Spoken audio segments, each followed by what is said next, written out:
Welcome to All-Star Family Chiropractic. I am Dr. Sandy. I appreciate every single one of you for being here tonight because this takes time. Time out of your busy schedule, time away from family, and what are you going to get in return? When we sacrifice time, we're losing out on something else. So what my biggest ask for tonight is going to be that you have an open heart, an open mind, and just be present. Because when we do that, we're going to use the best of our time together. Because you never know what you say, what you hear, what you think that can affect the lives of millions tomorrow. And our goal here at All-Star Family Chiropractic is to help families live more vibrant lives. When we do that with one adjustment at a time, we're making the world a better place.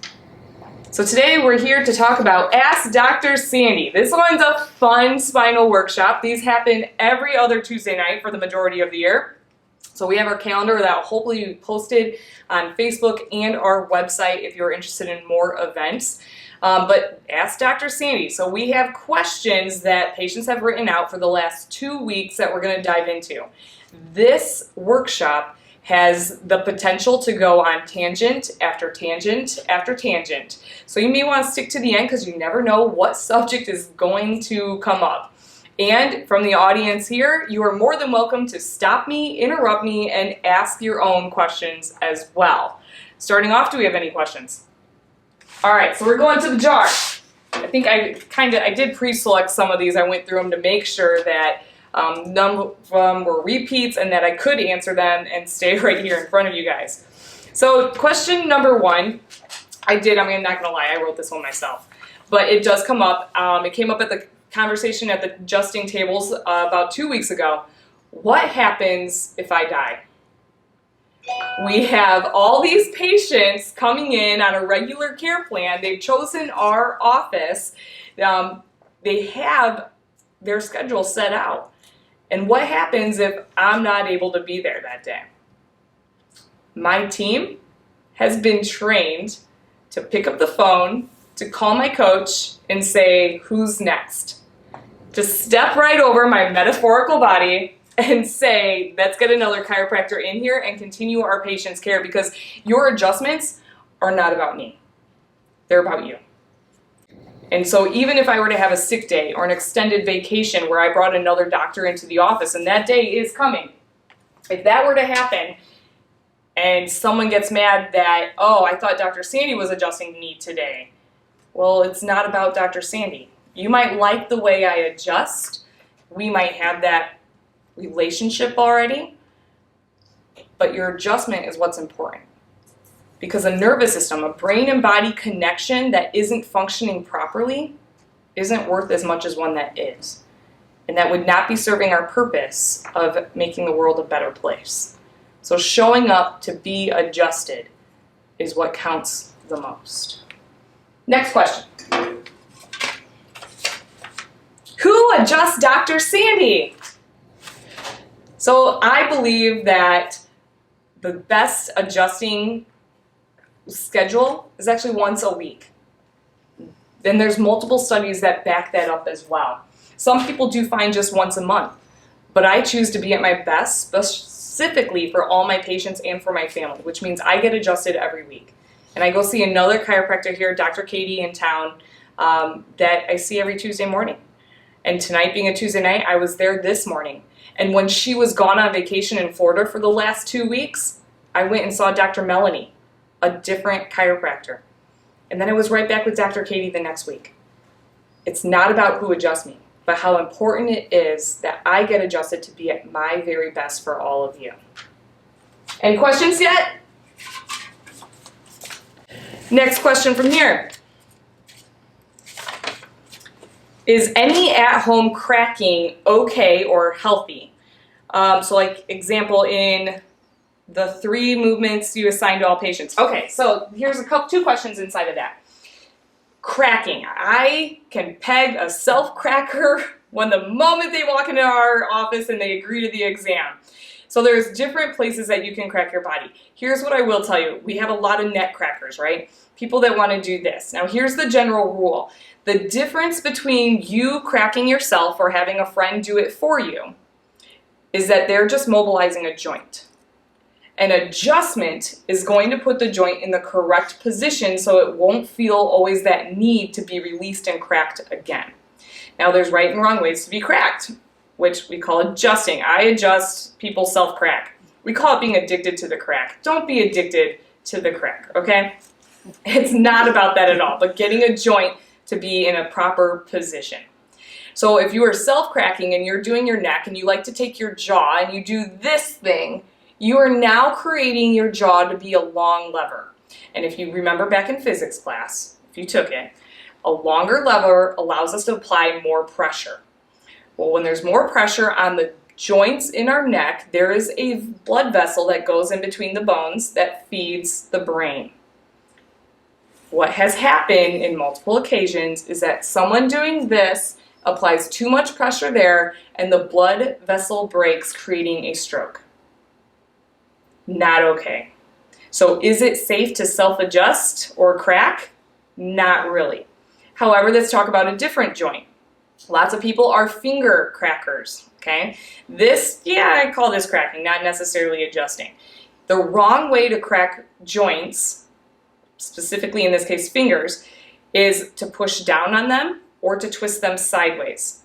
Anytime you are working with the joint, you want to move the bones apart. So you will want to start cracking your fingers, if you're a finger cracker, to pull them straight out one at a time. Not down, not back, or any other way that can happen. People also do this one, where they twist their back all the way and they get their low back to pop. Not a whole bunch of danger there, but again, the difference is mobilization versus a specific adjustment. Any other questions? Can neck cracking lead to TMJ or problems along those lines when you self-adjust? So the question is, can neck cracking, self-adjusting lead to TMJ? TMJ is the joint, the temporal mandibular joint, so that jaw right through here. And so I can't say that I have not seen a lot of that clinically. So if someone's cracking their neck, can it lead to this? On occasion, maybe. It would be kind of like a fluke deal. And the reason why it would do that is because the muscle back here actually probably became tighter, which then creates the base of the skull to become tighter and sit in a different position as well, which then relates right through here. So people with TMJ issues, we see this, I don't know, probably 20% of our office that I can peg. I'm like, oh, you have jaw issues? And I say, all right, let's start working on the jaw and the back of the skull so we can get that to ease up. And I have saved people thousands of dollars in dental surgery just from being able to see that. Let's move on to this one. If you guys see, if you guys didn't have your own questions or your own rants you want me to go on, I got a ton of stuff ready for this. So this is on your work papers too, and maybe we can have a link posted to this. I wanted you to list these 5 items, number them in order of the shortest length of time you can live without each. So you guys are going to do this for me. What did you put as number 1? Nervous system. Number 1 there. What's number 2? Air. What's number 3? Water. Number 4? Food. And number 5? Exercise. Now I wrote all of these out as kind of the easy answers, okay? But here's one of the things I like to do. Instead of air, I usually write circulatory system. In this case, I'm just gonna write blood.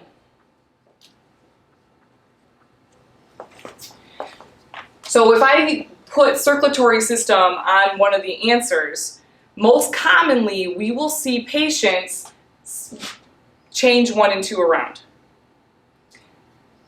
In the medical profession, this is the first thing they look to, is heart, blood. They're taking blood samples. They want to see what's wrong, and it's an excellent baseline. However, in chiropractic, we're looking to the nervous system. We look to the spine and the muscles because it's housing the nervous system. So if we break down, there's this hierarchy of needs that our body needs. So how long can you go without exercise? Forever. Wow. I know you're like, when's the last time you exercised? Oh, here's a fun little rant. And I didn't mean that personally, I'm sorry. Sure. So here's a fun little rant, is that exercise, the sedentary lifestyle, how long does someone need to go to be considered sedentary? That they just sit, couch potato, no exercises. How long? 2 weeks. It only takes 2 weeks for your body to start losing any muscle mass that you once built up. So you are living the sedentary lifestyle if you haven't worked out in the last 2 weeks. No matter how good or fit or healthy you look. So then we go to food. How long can you live without food? Days. Days, right? We can go days without food. Some people have such a poor diet though, they really are going days without real food. And that's not okay either. Just because it's calories doesn't mean it's feeding and nourishing our bodies. How long can you go without water? 3 days. Yeah, food it's usually like 28 days a month, 3 to 4 days on water. So if you found someone walking through the desert and they're like on their hands and knees crawling and scratching at your ankles for something, are you going to give them food or water? Water, right? So that's how we see the hierarchy continue. So how long can you live without air? 3 minutes, 2 minutes, 3 minutes, 4 minutes, depending on how long you can hold Oh, your breath. yeah. 4 to 6 minutes before brain damage sets in. So this is 4 to 6 minutes. Okay? So the air gets through our body through the blood system though, right? Oxygen is delivered through blood. So this system, in this way, the hierarchy fits for air. Now there's other thing that the blood does that in order for us to continue to live, but none of that would work if it wasn't for our nervous system. How long can you live without your brain? Yeah. Or if you were in an accident and had your spine snapped and it broke off the nervous system. How long?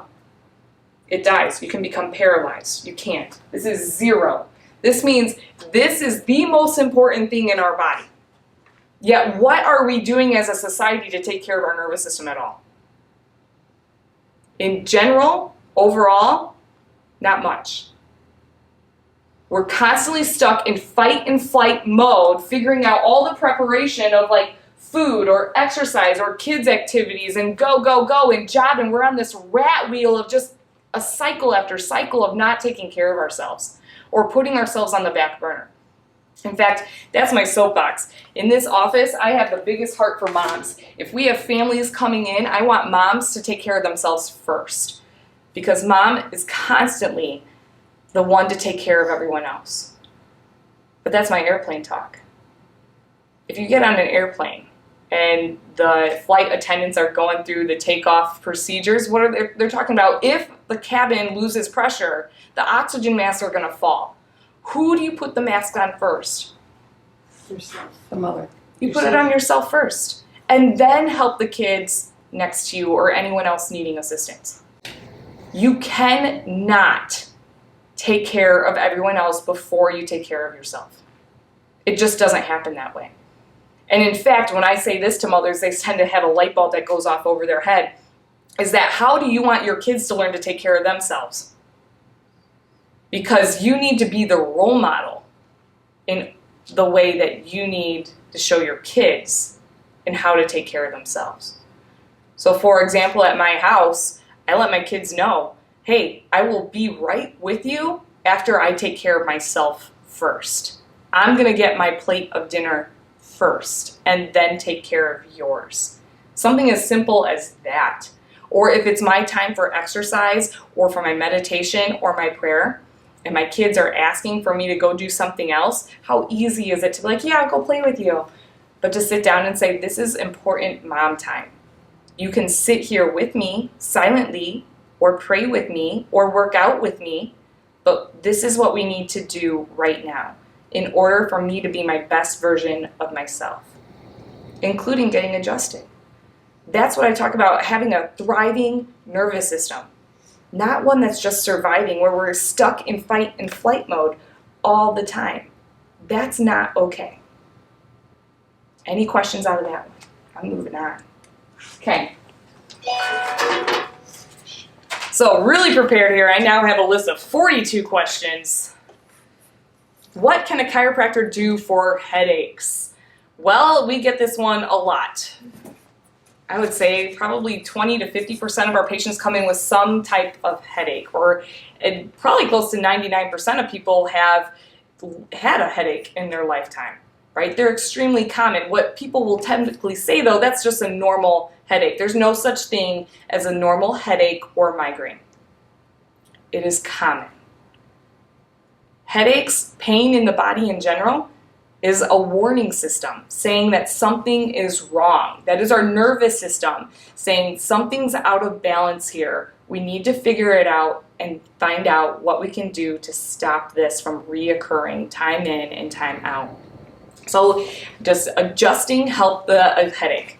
Yes, we see this a lot, but it's not going to work for 100% of people because it depends on what the cause is for the headache or migraine. Now, causes vary, but typically we can put them into 3 categories, and we call them the 3 T's: traumas, thoughts, and toxins. Can also be broken down as physical, chemical, and emotional. So the physical things, if there was an injury to cause a headache, or if it was emotional, stress, constantly seeing that, or if it's chemical, what we put into our bodies, or lack of, because the other thing that we can peg is a dehydration headache. Those typically happen right here, and having a bottle of water solves that. We are not drinking enough water as a society, by the way, as well. So drink more water. Is chiropractic good for bad backs? I've never seen a bad back. I've only seen backs that can be healed. In fact, our bodies are designed to heal from the inside out. They just need no interference. So we have a lot of patients that come in with some type of back pain. I mean, that's what most chiropractors are known for: back pain, neck pain, and headaches. But I view myself as a nervous system doctor. We're looking to the back because it's housing the nervous system. And therefore, when your spine is aligned, it tends to heal better and function better. Therefore, you typically have less pain. But the adjustment is not designed to get rid of back pain. It's a consequence of being adjusted on a regular basis. That you have less symptoms, that you have less brain fog, that you're able to function better, that you have more mobility, and typically just have more fun in life because you're taking care of yourself. Can chiropractic have an effect on fever? Yes, it can. It goes back down to the nervous system. While I would never adjust someone because they have a fever, the intent of the adjustment is never, all right, we're going to get this fever to break. Not at all. The intent is allowing the body to do the healing from the inside out, to allow the body to do what it was designed to do. Oh, here's a tangent for you. Health. Well, how would we define health as a society? How do you know you're healthy? I'm alive. I'm alive, so therefore I'm healthy. How do you know you're sick then? I know lots of sick people that are alive. Yeah. Anyone? How would you define health? How do we know you're healthy? The typical American defines it as lack of symptoms. Well, I feel fine, therefore I must be healthy. That mode is starting to change, especially with well checks in the medical profession as well. However, by the Dorland's Medical Dictionary, health is not merely the absence or presence of disease or infirmities, but is the optimal balance between physical, mental, and social well-being that allows the body to heal from the inside out. I think I added that. That's not Dorland's part. Body heals from the inside out, that's my part. However, the optimal balance between physical, mental, and emotional well-being, that's from Dorland's Medical Dictionary, and not merely the presence or absence of disease or infirmities. I heard this, I did take this from another chiropractor, but man, this is funny to me. Because he brought up this topic of health and sickness, right? And so you guys in the office have heard me say this before, but defining health as just saying, well, I'm not sick, is as if I got all dolled up for this date night with my husband and I'm looking like good, and I say, hey babe, how do I look? And he goes, well, you're not ugly. That is not the way we're supposed to be addressing our health. Not at all. We want to take more of a proactive attempt at making sure we stay healthy, because our health should never be defined on how we are feeling. Let me put it that way. Our health should be defined on how we are functioning, because there are people with cancer that feel fine. There are people with heart disease that feel fine and drop dead of a heart attack the next day. Our health should never be defined on how we are feeling, but how we are functioning. And our tests and our exams in our office help show this as well. As we continue to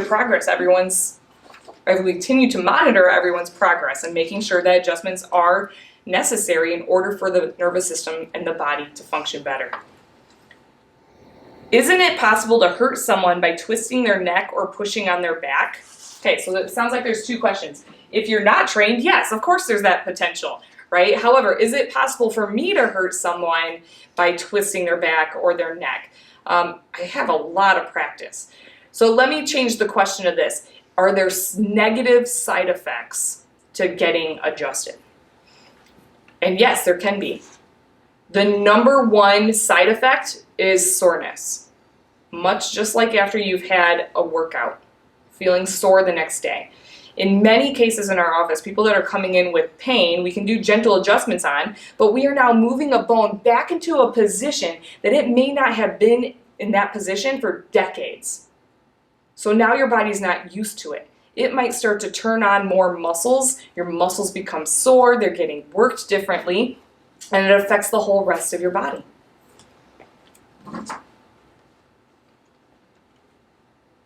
Can I adjust myself?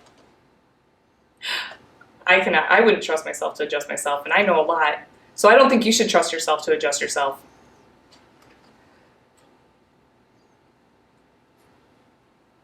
If chiropractic really works, why aren't medical doctors using it? So I'm going to tell a little story in answering this one. I've been a chiropractor for 9 years since I graduated college.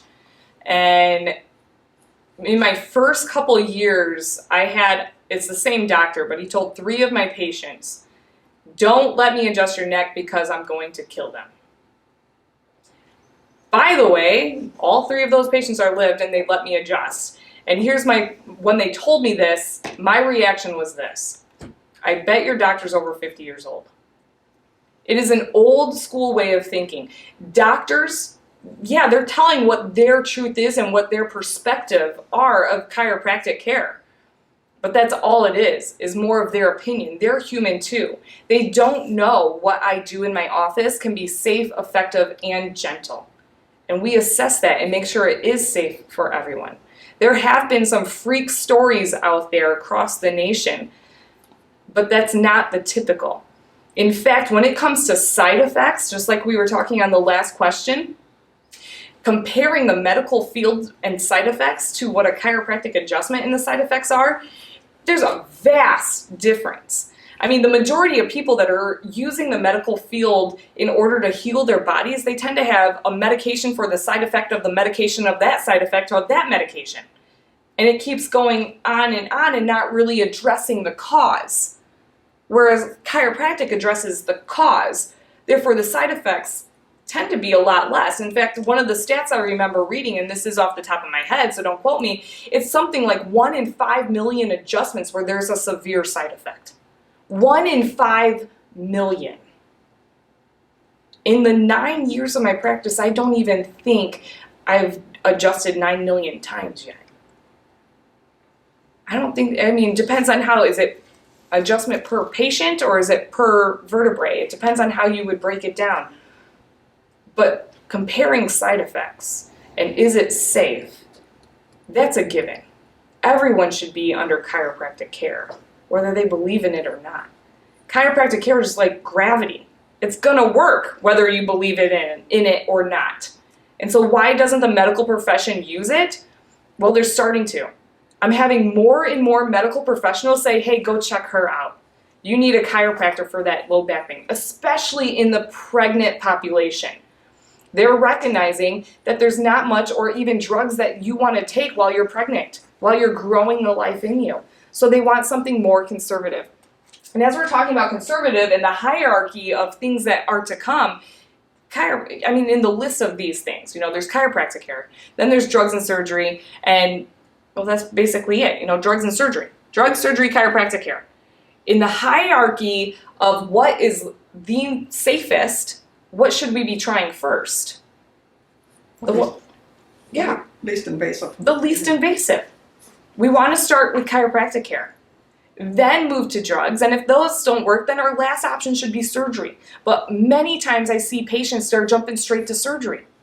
Now, the good thing in this is we're starting to see insurance companies jump into this because surgery is really expensive, right? So they're like, before you even order like an MRI, we want this patient to go through physical therapy. And I'm a huge fan of physical therapy. Do it. You're getting the muscles in the body to be back in the correct motion. However, caveat to that, I believe that chiropractic and physical therapy should work hand in hand. It shouldn't be one or the other. Because if you have a joint, so if these are bones stacked on top of each other and they're misaligned, and then you're going to a physical therapist and now you're moving and working this misaligned joint, it's going to create more friction and wear and tear. Versus if you align the joint and then go to the physical therapist to start working it, everything's going to be working a lot better. So working with chiropractic and physical therapy hand in hand is always going to be my best advice, not to do just one or the other. Now, we're physical therapists. I sat down to lunch a couple months ago with one of the new physical therapists in town, and he was like, wow, you're not like anything I was told in school about chiropractors. We were told not to trust you, but you seem so knowledgeable about this. You're talking my language. He understood, and we've been referring people back and forth. The difference is that physical therapists are allowed to adjust. And I'm allowed to do physical therapy exercises. But I don't spend that time with my patients doing that. I will say, these are the exercises you need here, go do that.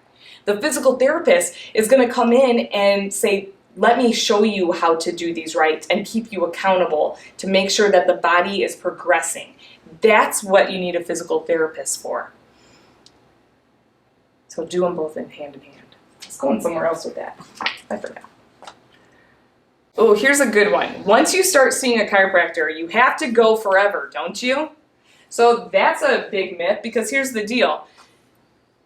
In the doctor-patient relationship, you're the one to hire and fire me. If you don't want to come anymore, don't come. But at the same time, are you ever going to stop brushing your teeth? Or stop going to your dentist? That's your choice. I'm here to help you take care of your spine so you can be the best version of yourself. In fact, one of the things that people tell us the most often in our office that I love to hear is that I didn't know I felt bad until I really started feeling good. People don't even recognize, I call it half dead. People are going around this world like zombies. They're half drugged out, they're in pain, their brain is fogged up, and we allow them to drive around like that. Not to mention the amount of drugs that are now legal too, right? That's not okay with me. While I have love for every individual without judgment who needs to do that, that's what they were taught. But I want to teach people something new, and that's what these spinal workshops are about. There's a whole different way of living, of taking care of ourselves, of being proactive about our health, so that our nervous system is being taken care of, so that when we do ingest good food and good air and have good exercise, it's being used to the best of our ability. And therefore we live longer and healthier. Nothing is guaranteed in life, but I want to share this with you. I always like to leave on a motivational note. Remember, we're keeping open hearts and open minds. This is A Return to Love by Marianne Williamson. You probably heard parts of it before, but this goes farther into it. Our deepest fear is not that we are inadequate.